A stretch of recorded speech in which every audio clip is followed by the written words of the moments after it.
students, we are in chapter 6, energy, reaction rates, and equilibrium. If we suddenly get a soundtrack in the background, please excuse that. My neighbors are having a party and they're playing some good tunes over there. All right, so let's get right to it.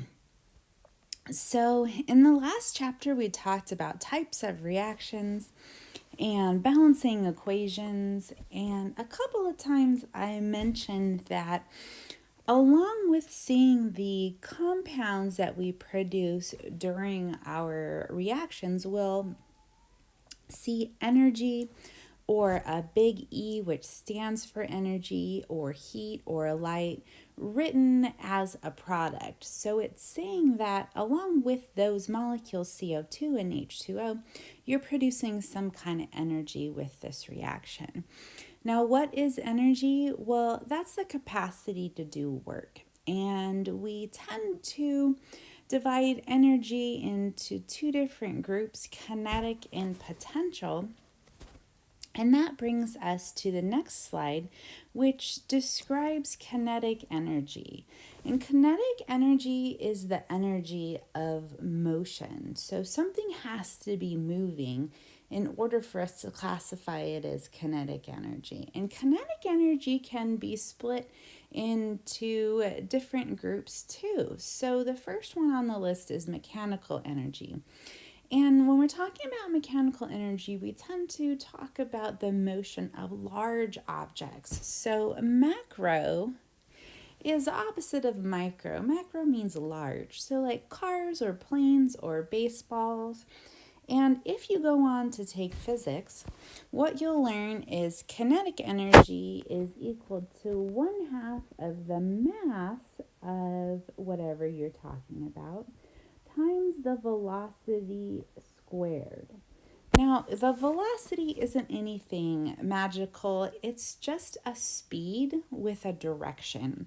So if we were talking about going 65 miles per hour west, that would be a velocity instead of just 65 miles per hour, which is a speed. Now, thermal energy, that's the energy of motion of small objects. So right there we've got micro. So we're talking about ions, atoms, molecules. Those things are moving around. And we usually talk about heat energy when we're talking about thermal energy and using those two terms interchangeably. If you guys were physics majors, you get into great detail about exactly what thermal energy is, and it would be a lot more detailed than what we'll talk about in chemistry 2A, but let's just call this heat energy. We also have electrical energy, and again, you guys, the big E means energy. So this is energy of motion of electrons through a conductor. So say we have a wire, and usually we have an insulator that coats the outside of our wire. So we need something that doesn't conduct like plastic or rubber. And then we have some kind of conducting metal in the inside of our wires. Usually that's copper. And the electrons are like, whee! And they sail through the conductor. So we have a little E and a minus symbol for our electrons. So we have the movement of those electrons. We also have sound energy. And sound energy is a really unique one because sound energy is due to the expansion and compression of space between molecules. So you need something in order to have sound. So when we're in space, we don't hear sound because space is a vacuum generally. And I don't mean like a Dyson or a Shark or a Hoover where we're vacuuming the carpet. I'm talking about a vacuum where there's nothing there. So if sound tries to move through nothing, it can't expand and compress that nothing. So if you're out in space, you don't hear anything.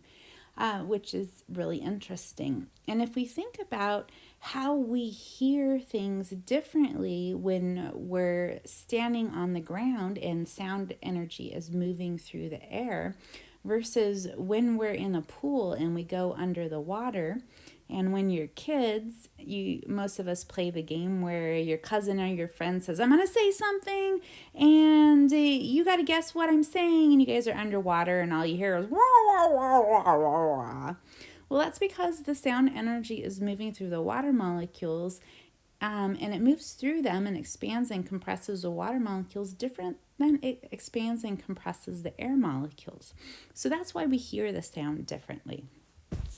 Okay, so then we're going to move on to potential energy. And potential energy is stored energy. So we say this is energy of position or some force capable of changing that position.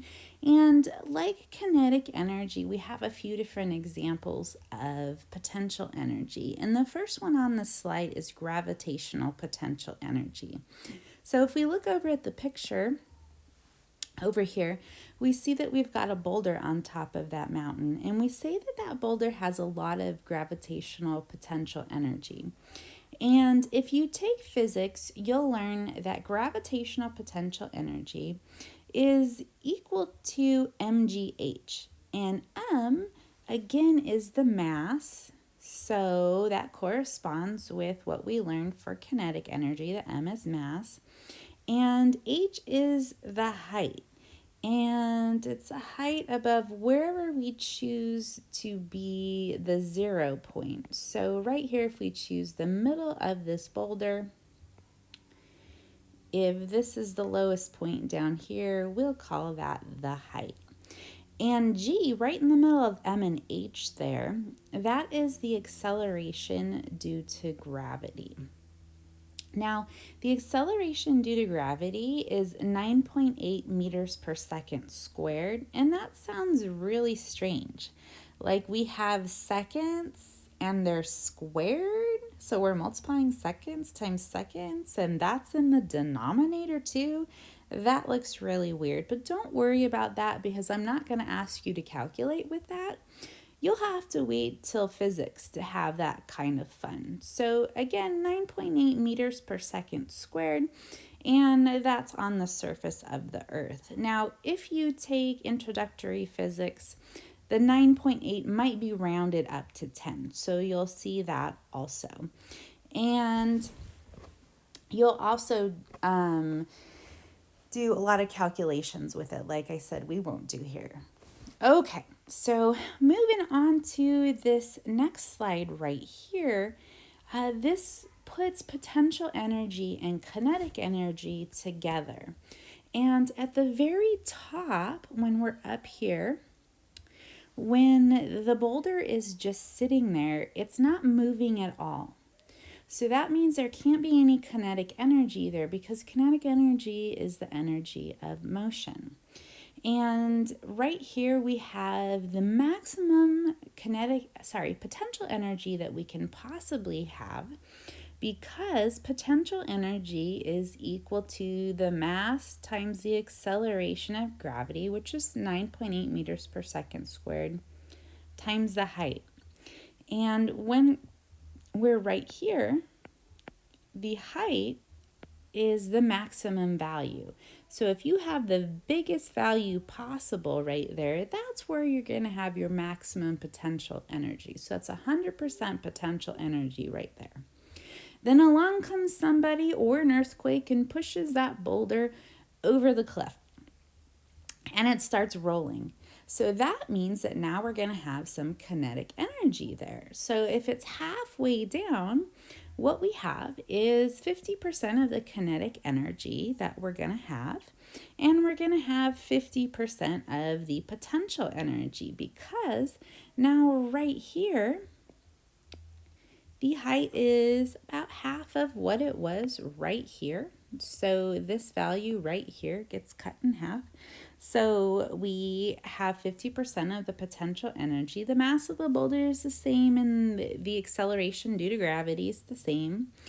And if we have 1/2 the mass of the boulder times the velocity squared here, what we'll see is because the boulder is now accelerating due to the acceleration due to gravity, it gets faster and faster as it goes down this hill, and the height gets smaller and smaller. So the potential energy gets less and less, but the kinetic energy gets greater and greater. So right at this point, right here, right where the boulder is still moving, but it has the maximum speed, that's where we're going to get 100% kinetic energy, and that's where our height is 0. So right at the very moment that the boulder has max speed, but there's no more height, we've got maximum kinetic energy and no potential energy, okay? So velocity is greatest there, the height is minimum there, and that shows you the change between potential energy and kinetic energy there. Okay, so moving on to the next type of potential energy, we have electrostatic potential energy. And this is the attraction of two oppositely charged particles. So one of them will have some kind of plus charge and one of them will have some kind of a minus charge, like +1 and -1, or +2 and -2, or +4 and -2, like the picture shows us. And they're held a short distance apart. Now, the differences between the two charges, the larger that is, the greater the electrostatic potential energy between the two. So, silicon being +4 and oxygen being -2, that will have a greater electrostatic potential energy or a greater attraction to each other than, say, if we had a sodium that was +1 and a chloride that was -1. Now, it says that these particles need to be a short distance apart. So, if they are a great distance apart, what happens there is they end up not seeing each other at all and they're not attracted to each other. Okay, so the next part down here says energy tends to be released when these charges reach each other. And if you think about two magnets that are oppositely charged and you put them a short distance apart, when you let go of them, they'll come together. And with your senses, how will you know that some energy has been released? Well, you'll probably hear the little click when they come together, and that's sound energy that's being released. Now, there could be other types of energy being released there, like heat energy or whatnot, but our ears are what's going to detect that. Okay, so the third one is chemical potential energy. So this is potential energy or stored energy that's related to the structural arrangement of atoms or molecules. So what we can do with chemical potential energy is transform it into different types of energy by doing a chemical reaction. So when we do a chemical reaction, what happens is we break bonds and we make bonds. So breaking bonds takes energy, and then making bonds will release some energy. And if we have a net release of energy, a lot of times we can harness this to do other things, like with food. Food has chemical potential energy or stored energy. We usually call those calories. And what happens is the stored energy in food is processed by our systems to get the ATP out of that. So our system goes, wee, ATP's out, out, out, out. And if you guys have taken biology, you've heard of ATP a million times, and that usually goes with the mitochondria of the cell. And most of us know right away, okay, that's some energy. And what we do with the energy that's stored in food is we transport it, or we transform it to use it for different things like movement, or digestion, or heating our bodies, or breathing, or anything that we do. We get this energy from our food. And if we have excess energy from our food, we store it. And we store it in what kind of molecules? Fat, usually. Yep. Okay. So that brings us to units of energy. Now, in this country, we use calories, but the metric system in other countries, when they label their food, they're going to label it in joules or kilojoules. And joules has this abbreviation right here, J, the capital J. And this is a basic unit of energy in the metric system. So if we look right over here, we can see a nutrition label that we're used to, and that gives us the energy in calories. And if we look at the labeling from another country, what we'll see is that we've got our label in joules or kilojoules. Now, how do we relate those two things together? Well, what is a calorie in the first place? Well, a calorie is not what you think it is. A nutritional calorie is actually a kilocalorie. Okay, so you see how there's a big C here? That is exactly the same thing as a kilocalorie. One big C calorie, and we can call this a nutritional calorie.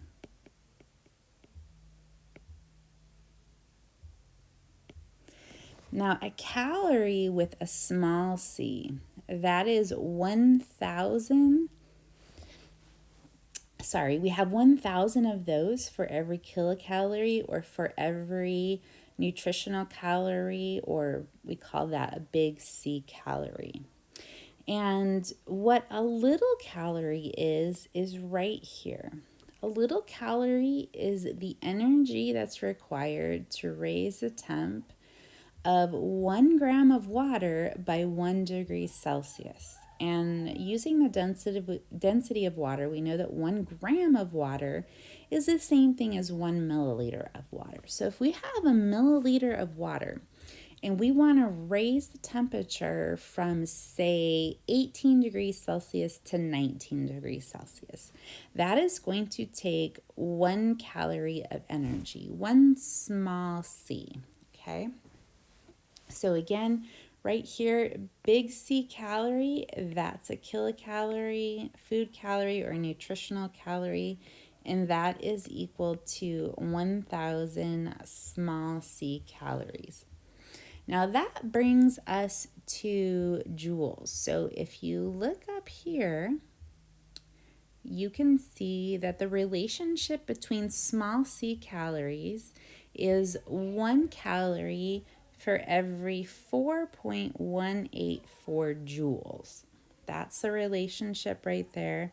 And that's the one that you should know for converting, because it'll make your life a whole lot easier.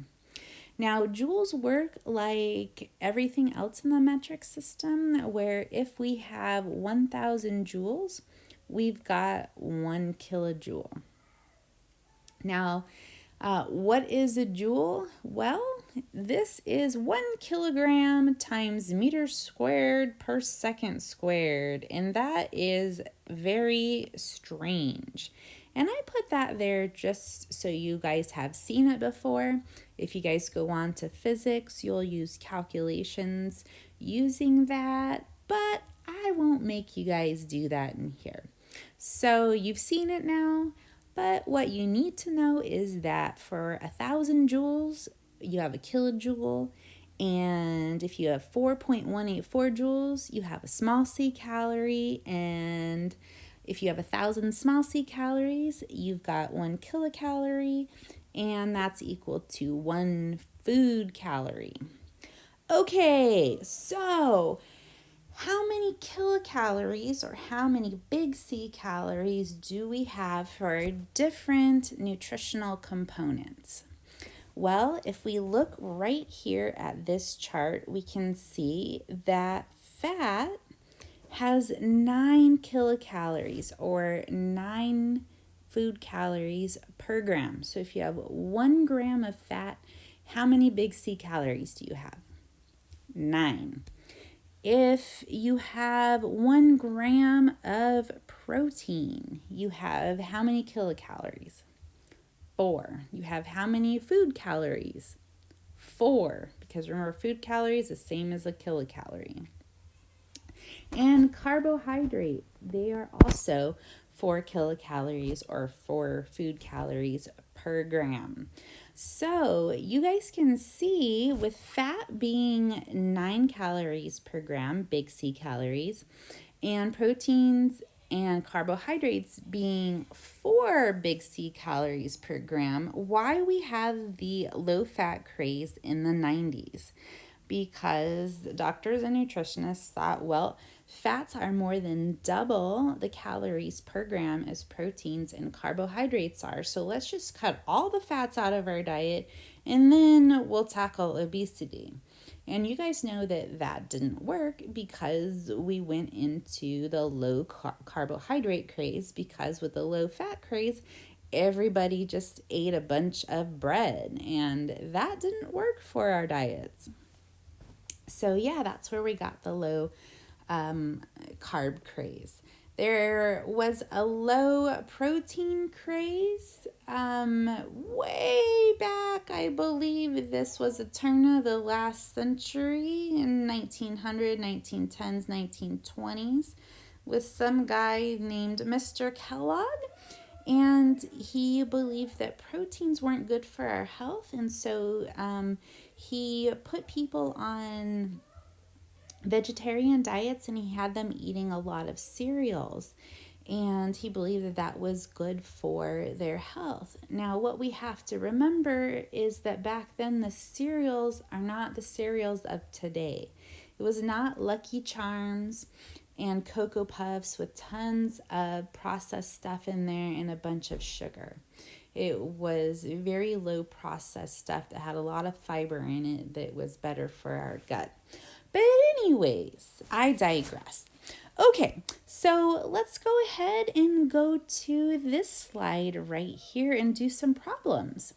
So what we have is a small bag of potato chips, and that little tiny bag of Doritos has 250 calories. It's one of those bags that you open up and it has like 3 chips in it.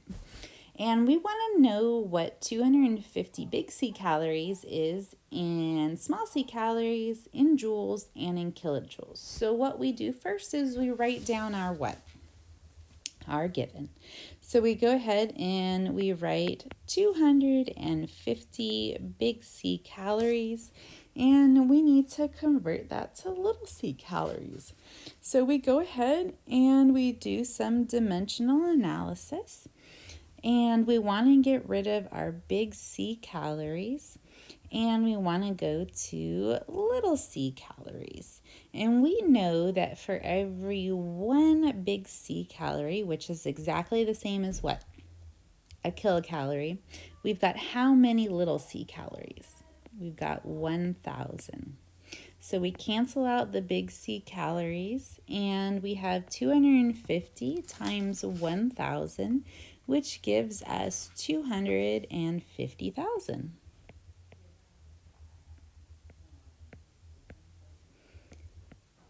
So we can say that this bag of Doritos really has 250,000 calories, and we'd be right. Okay, so now if we want to solve this part of the problem where it says joules, we can continue on from this point, but I don't want to. I want to write it all over again. So we've got 250 big C calories, and we're going to go ahead and cancel that out by going to little c calories like we did above. And we'll do some more dimensional analysis, and we'll say for every 1 little c calorie, how many joules do we have?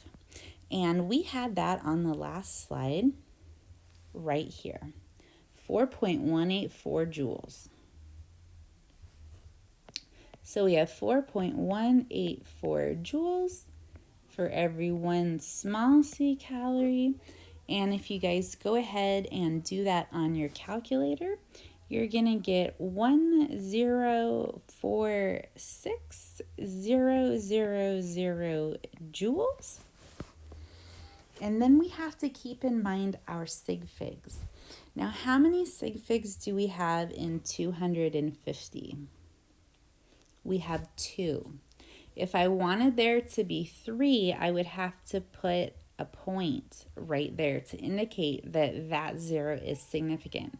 But we don't have that there, so we can't assume that. So it's 2 significant digits. So if we're looking for how do we express this value that we got right here in 2 significant digits, we'd have to go, okay, we're going to start with the biggest numbers, and we need 2 significant digits, and we look to the next one to decide whether we're going to round this one up or not. And we see that it's a 4, so we don't round that up. So what that ends up as is, so these 3 zeros are these 3 zeros right here. And this number and this number used to be the 4 and the 6 right here. But those are not significant, so we can't put them in the number. But this number that we just wrote, that appears to be how many significant digits? Just 1. So how do we have to write that number so that our reader knows that we mean 2 significant digits? We have to write this in scientific notation. And remember, the numbers that we write in scientific notation that are to the left of times 10 to the something, these right here, those are always significant. So if we say 1.0, we mean 2 significant digits. Okay, so we have 1.0 and we have 10 to the 1, 2, 3, 4, 5, 6. So we're going to put a 6 up here, and we're going to put joules right there. Okay, so that brings us to kilojoules.